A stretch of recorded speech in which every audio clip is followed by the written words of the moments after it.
తమిళనాడులో ఉండే hill stations అంటే అందరికి గుర్తొచ్చేది కొడైకెనాల్ అండ్ ఊటీ మాత్రమే. అలాగే ఇంకో హిల్ స్టేషన్ ఉంది, అదే ఏర్కాడ్. చాలా బ్యూటిఫుల్ హిల్ స్టేషన్. ఇది కంప్లీట్ 2 or 3 డేస్లో కవర్ చేయొచ్చు. ముందుగా ఇక్కడ కూల్ వెదర్, రూమ్స్కి ఏసీలు కూడా ఉండవు. అలాగే ఇది నవంబర్ టు మార్చ్ ఎక్స్ప్లోర్ చేయొచ్చు.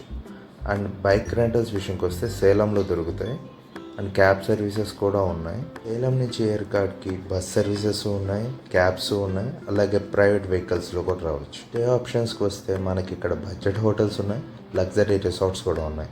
బడ్జెట్ హోటల్స్లో మేము స్టే చేసే స్కైలైట్ రెసిడెన్సీ చాలా బాగుంది హోటల్.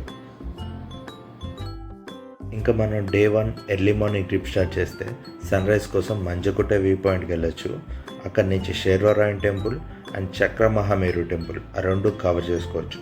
అక్కడి నుంచి కొంచెం దూరంలో కరాడియర్ వ్యూ పాయింట్ ఉంటుంది. అది కవర్ చేసుకున్నాక మధ్యాహ్నం రెస్ట్ తీసుకొని సాయంత్రం రిట్రీట్ చర్చ్కి వెళ్ళొచ్చు. అక్కడి నుంచి వ్యూస్ బాగుంది. ఇంకా నైట్ స్కై పార్క్ ఎక్స్పీరియన్స్ చేయొచ్చు. పర్ హెడ్ 500 ఉంటుంది. ఇంకా డే 2 స్టార్ట్ చేస్తే ముందుగా కిల్లియర్ ఫాల్స్ అక్కడ ఎంజాయ్ చేసుకుని తర్వాత పీకు పార్క్ వెళ్ళొచ్చు. అక్కడ బర్డ్స్ బాగా ఎంజాయ్ చేయొచ్చు. తర్వాత పగోడా పాయింట్ కవర్ చేసుకొని తర్వాత ఏర్కాడ్ లేక్లో బోటింగ్ చేయొచ్చు. అండ్ పక్కనే యానా పార్క్ కూడా ఉంటుంది. అది కవర్ చేసుకున్నాక జెంట్స్ అండ్ చిల్డ్రన్ సీట్స్లో సన్సెట్ ఎక్స్పీరియన్స్ చేయొచ్చు. తర్వాత లేడీస్ సీట్ కవర్ చేసుకొని తర్వాత పక్కనే రోజ్ గార్డెన్ ఉంటుంది, అది కవర్ చేసుకొని ట్రిప్ ఎండ్ చేయొచ్చు.